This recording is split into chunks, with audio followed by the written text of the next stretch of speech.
Hola, buenos días a todos. Antes de comenzar mi exposición, por supuesto, quisiera agradecer al Instituto Panamericano de Derecho Procesal la invitación a participar. Por supuesto, al doctor Granillo por la organización, no solo a él, sino a toda la comisión por la encomiable labor que han realizado. Me ha permitido no solo conocer La Plata, sino conocer Argentina, que es la primera vez que estoy en este lindo país. También agradecer al ya expresidente del instituto, al doctor Alvarado, y a mi maestro, el doctor Montero Aroca, quien me mostró el instituto y de cuya mano, literariamente hablando o metafóricamente hablando, he llegado hasta aquí. Bueno, estarán de acuerdo conmigo si les digo que existe una especie de deslumbramiento sobre la prueba científica. Probablemente porque desconocemos cuáles son los métodos que se utilizan, nos parece que todo lo que ahí se dice es verdad. Ayer decían que yo estudié Derecho porque huía de las ciencias, pues probablemente yo también, y todo lo que dicen, pues yo me lo creo. Ese deslumbramiento muchas veces lleva a una confianza ciega, confianza que, al menos en mi país, lleva a que muchos jueces no valoren la prueba cuando se basa en métodos científicos. Pues bien, yo me voy a referir a un caso concreto, a los análisis sobre drogas y a la pretendida objetividad de esos análisis. Y quisiera comenzar con una historia que es real. Hace algunos meses leía en un periódico español de tirada nacional una noticia que a mí me dejó impactada. Con el titular "No llevo coca, es el alcanfor de mi abuelita", se contaba la peripecia de un médico panameño que había sido becado por el Ministerio de Ciencia e Innovación español para realizar un curso de 12 semanas de posgrado en el Instituto Nacional de Medicina y que cuando llegó al aeropuerto de Barajas, que es el aeropuerto de Madrid, fue detenido acusado de tráfico de drogas. El caso es el siguiente. Llegó al aeropuerto, el policía que estaba en el control de equipaje notó un olor extraño. Les digo, por si no lo saben, que cuando uno lleva droga en la ropa, el inconveniente principal es que huele. O sea, es una forma de llevar la droga de un país a otro, pero huele. Entonces el policía notó un olor extraño, le hizo abrir el equipaje y dijo, aquí algo pasa. Roció las prendas de ropa con el aerosol correspondiente y adquirieron inmediatamente una tonalidad azul. Para el policía no había duda, ocultaban cocaína. Solicitada la prisión provisional por el fiscal, el juez no dudó en decretarla, porque era manifiestamente imposible que la prueba del aerosol hubiera fallado en 108 pruebas, en 108 prendas. Pues bien, esta historia que yo leía en el periódico me hizo recordar algo que yo ya había trabajado unos años atrás, y es el valor probatorio de los análisis sobre sustancias estupefacientes. Y hizo que volviera a mi cabeza ese tema porque hace unos años, en 2002, hace ya casi una década, hubo una reforma legal en el Código Procesal Penal que convirtió estos análisis en documentos.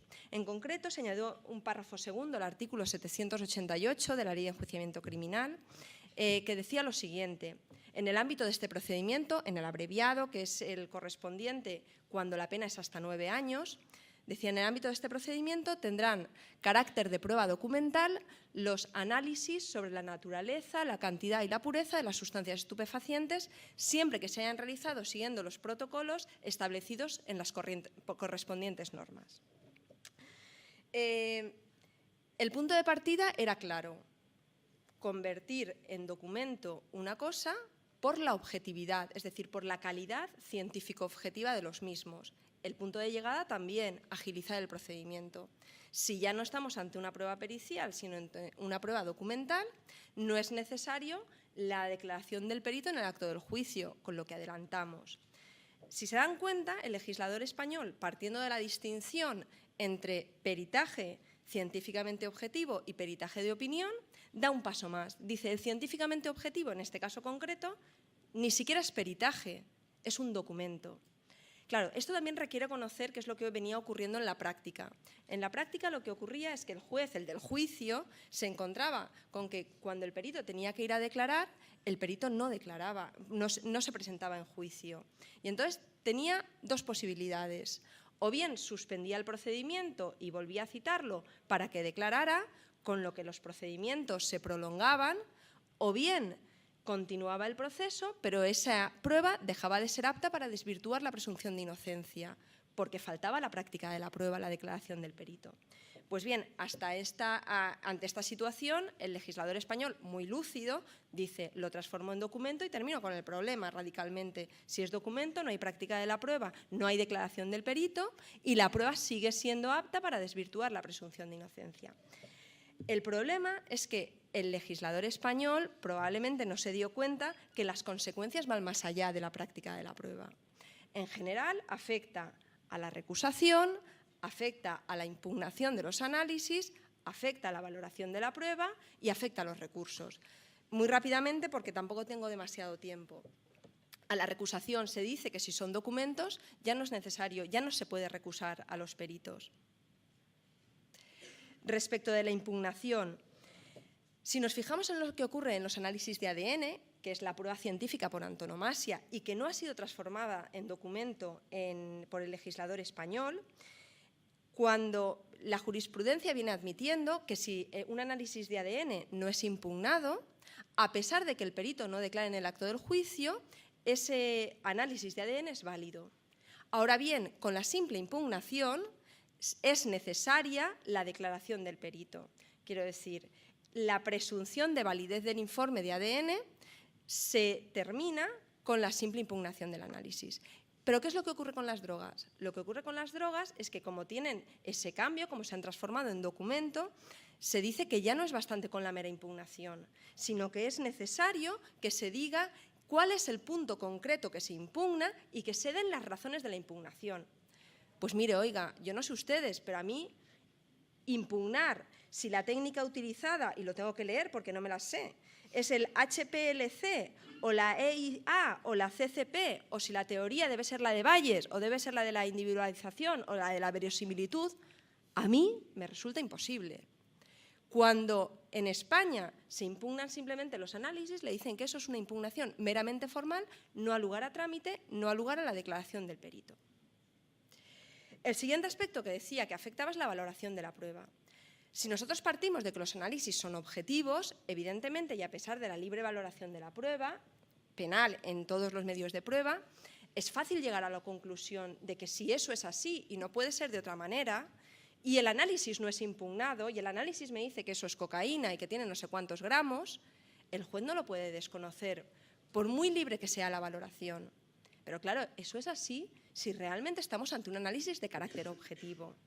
Y eso es lo que trataré de demostrar luego, bueno, o simplemente les contaré unos hechos para que ustedes lleguen a las conclusiones que estimen oportunas. Y el último aspecto en el que afecta la conversión de una pericia, de un peritaje en documento, es sobre los recursos. Apelación y casación. Ustedes saben que el juez que practica la prueba con inmediación es el órgano acuo. Ante el órgano acuo se practican los medios de prueba. Cuando recurrimos la resolución del órgano acuo ante el órgano ad quem, como regla general, en la apelación no se puede proponer y practicar nuevos medios de prueba. Es decir, partimos del mismo material que teníamos en la instancia. El juez ad quem está limitado por lo que hay documentado en un acta o por lo que hay en una grabación, pero no practica la prueba con inmediación. Por eso se dice que las sentencias absolutorias principalmente, aunque quizá también las condenatorias, basadas en pruebas de carácter personal, son prácticamente irrevocables por el órgano superior. Si ya no estamos ante una prueba de carácter personal, sino ante un documento, el problema de la inmediación desaparece. Y respecto de la casación, también cambia. Uno de los motivos por los que se puede interponer este recurso extraordinario es el error en la valoración de la prueba basada en documentos. Basada en documentos, no basada en actos documentados, no basada en lo que ha ocurrido en el sumario, basada en verdaderos documentos. Una pericial documentada en un acta no es un verdadero documento. Por tanto, no daría lugar a recurso de casación. Si ya no estamos ante una prueba de carácter personal, sino que estamos ante una prueba de carácter real, si estamos ante un documento, es perfectamente posible el recurso de casación frente a la resolución. Si se dan cuenta, lo que el legislador español pensó que era simplemente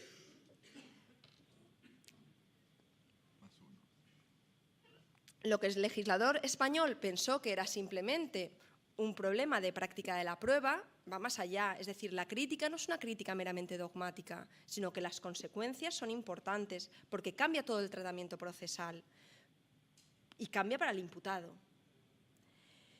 Y ahora les cuento, para terminar en los 2 minutos que me quedan, les voy a dar unos datos que no son objeto de valoración, que son unos datos reales. En 1999 se creó en Europa un organismo llamado ENFI. ENFI es la Red Europea de Laboratorios Forenses. ENFI es el que examina, evalúa todo lo relativo a la ciencia. La importancia de este organismo, que está formado por 62 laboratorios pertenecientes a 35 países distintos, se demuestra con que la Comisión Europea, perteneciente a la Unión Europea, le ha otorgado el denominado Proyecto Monopolio. Es decir, todo lo que la Unión Europea quiera saber sobre ciencia forense se lo va a preguntar a ENFI. Bueno, pues uno de los grupos de trabajo de ENFI es el grupo de trabajo sobre drogas, y en 2008 hizo una prueba de ensayo en la que participaron, no recuerdo si fueron 25 o 30 laboratorios de distintos países, laboratorios pertenecientes a esta red, es decir, laboratorios acreditados. La prueba trataba de lo siguiente: hicieron una mezcla de ensayo, mezclaron varias sustancias estupefacientes y se trataba de determinar cuál es la naturaleza y la pureza. Ojo, ENFI ya dice: yo no pretendo saber cuántos aciertan el valor exacto, porque esto es imposible, dice ENFI. Lo que pretendo saber es cuánto se distancian del valor exacto. Y claro, cuando vemos los resultados, llega la sorpresa anterior al susto. De los laboratorios, algunos ni siquiera consiguen determinar cuál es la naturaleza de la sustancia. Los que sí consiguen determinarlos, muchos se distancian del valor real. ¿Dónde queda entonces la pretendida objetividad? Y claro, yo no tengo más remedio que decir: yo quiero un proceso penal con garantías, porque yo podría ser este médico panameño. Muchas gracias.